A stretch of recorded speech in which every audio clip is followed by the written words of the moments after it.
Bapak,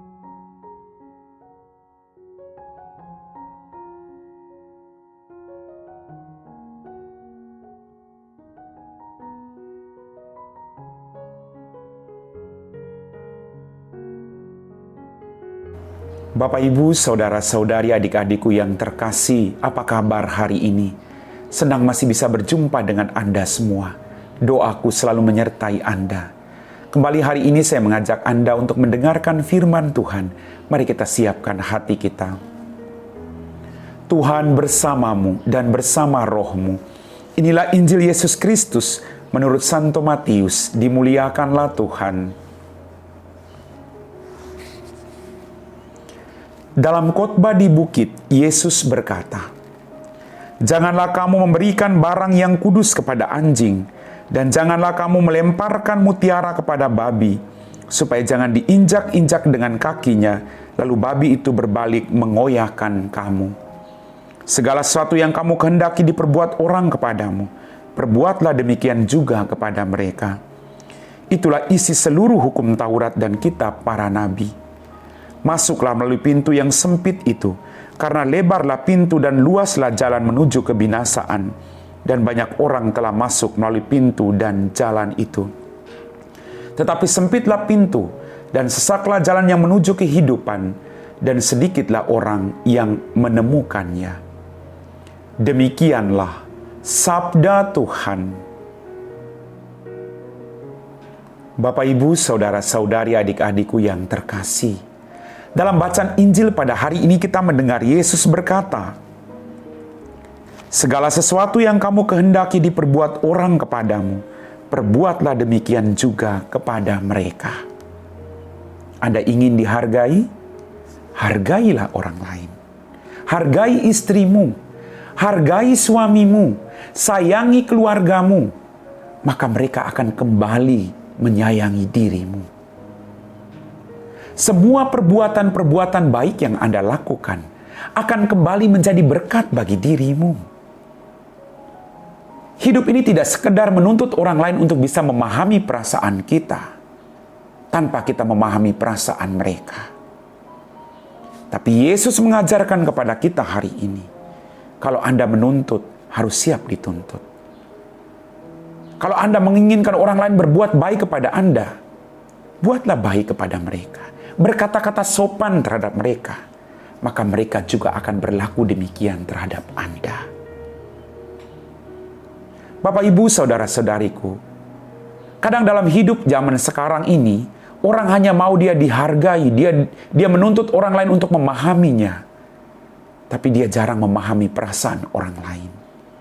Ini yang tidak dikehendaki. Bagaimana mungkin Anda harus dikasih oleh orang lain sedang Anda tidak bisa mengasihi orang lain? Anda sendiri merasakan betapa bahagia kalau dikasih. Lakukan hal yang sama. Anda tidak senang kalau Anda disakiti. Jangan menyakiti orang lain.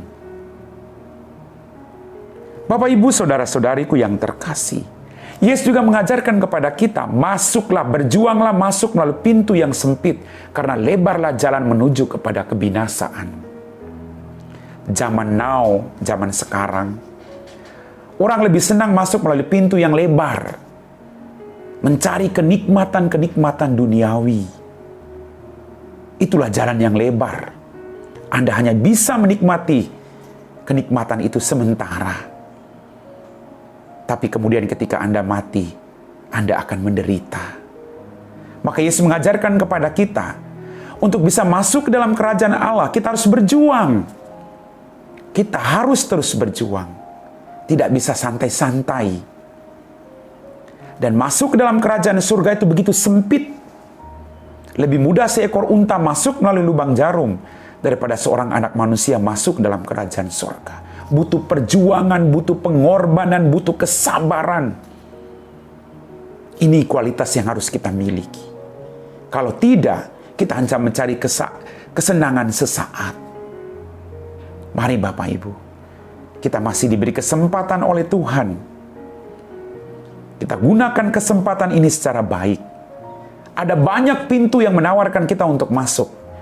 Tapi mari dengan mata iman kita tahu pintu mana yang harus kita masuki Pintu mana yang membawa kita sampai pada kehidupan kekal, dan pintu mana yang hanya menawarkan kegembiraan sesaat dalam kehidupan kita. Mari, Tuhan menanti kita di pintu yang sempit itu. Berjuanglah. Mengalahkan kemarahan, kebencian, iri hati, nafsu tidak teratur, egois, semua hal yang tidak baik. Kita kalahkan. Kita berjuang untuk meninggalkan keinginan itu. Lalu kita berjuang untuk bersama-sama berjalan bersama Tuhan sampai pada kehidupan abadi di surga. Amin. Bapak, Ibu, saudara-saudari, adik-adikku yang terkasih, kita telah diteguhkan oleh firman Tuhan. Mari kita siapkan hati kita untuk berdoa. Dalam nama Bapa dan Putra dan Roh Kudus. Amin. Ya Tuhan, kembali kami bersyukur untuk rahmat kehidupan, mujizat yang Kau berikan. Ampuni dosa kami. Pada kesempatan ini kembali kami berdoa bagi orang-orang yang sedang sakit. Ulurkanlah tangan belas kasih-Mu kepada mereka. Jamah mereka Tuhan. Berikan mereka rahmat ketabahan agar mereka tidak menyerah. Tapi dengan kuat kuasa-Mu mereka akan terus berjuang dan mempersembahkan hidup mereka, menyatukan segala sakit penyakit mereka dengan penderitaan-Mu di kayu salib. Tolonglah mereka Tuhan. Berikan mereka sedikit kesembuhan agar mereka boleh merasakan kekuatan ini untuk melanjutkan perjuangan hidup mereka. Kalau boleh Tuhan, Kau jamah mereka, Kau berikan mujizat bagi mereka. Berkatilah orang-orang yang mendampingi mereka juga dengan rahmat kesehatan. Kami puji Engkau Bapa, kini dan sepanjang segala masa. Amin. Tuhan sertamu dan sertamu juga. Semoga kita sekalian diberkati oleh Allah yang Maha Kuasa, Bapa dan Putra dan Roh Kudus. Amin.